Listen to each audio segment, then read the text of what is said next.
আজকে সকালে না আমি ব্রেকফাস্টটা একদমই করিনি। আমার একদমই খেতে ইচ্ছে করছিল না কিছু। তো সেই জন্য একটুখানি চা খেয়েছিলাম। আর তারপর তো একদম ডাইরেক্ট বসে পড়েছি লাঞ্চ করতে স্নান-টান করে। আজকেও তো চিংড়ি মাছ ছিল। আর মা না ভাতের মধ্যেই চিংড়ি মাছটা মেখে দিয়েছে, তাই বোঝা যাচ্ছে না একদমই। আর বিকেলবেলার দিকে একটু আইসক্রিম খেয়েছিলাম, এটা ফ্রিজেই রাখা ছিল।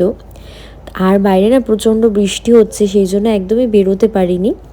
তো রাতের দিকে একটু ডার্ক ফ্যান্টাসি অর্ডার করেছিলাম দুটো, তবে এটা আমার জন্য অর্ডার করিনি, কিন্তু ওই একটা আমি খেয়েছি আর একটা রেখে দিয়েছিলাম পরে খাওয়ার জন্য। তারপর আমার হঠাৎ করে ইচ্ছে করলো একটু পাস্তা বানাবো।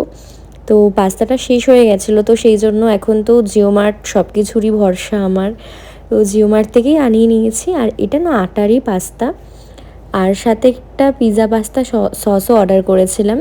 আমি ভাবছিলাম একটু ডিফারেন্টভাবে ট্রাই করব আজকে। বাড়িতে তো চিজও রাখা আছে, তো ভাবছিলাম একটু চিজ দিয়ে একটু এই রেড সস পাস্তা টাইপের করব। তো সেই জন্য এখন বসে পড়েছি। পাস্তা সেদ্ধ করা হয়ে গেছে, এদিকে তেলও গরম করা হয়ে গেছে। আমি আবার একটু রসুনও কেটে নিয়েছিলাম। আর এই দেখো আমার পাস্তার ফাইনাল লুক। আমার ভালো লেগেছে, তবে খুব একটা না। আমার কাছে ওই নর্মাল আমি যেরকম মানে স্ট্রিট স্টাইল করি একদম সিম্পলভাবে, ওটাই আমার কাছে বেস্ট লাগে খেতে।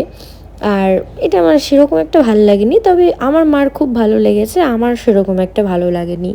তা আমি ওই একটুখানি খেয়েছিলাম। তো যাই হোক, তারপর একটা ডার্ক ফ্যান্টাসি রেখে দিয়েছিলাম বললাম না, ওটাই খেয়েছিলাম ডিনার করার পর। So that was it for today. See you in the next video.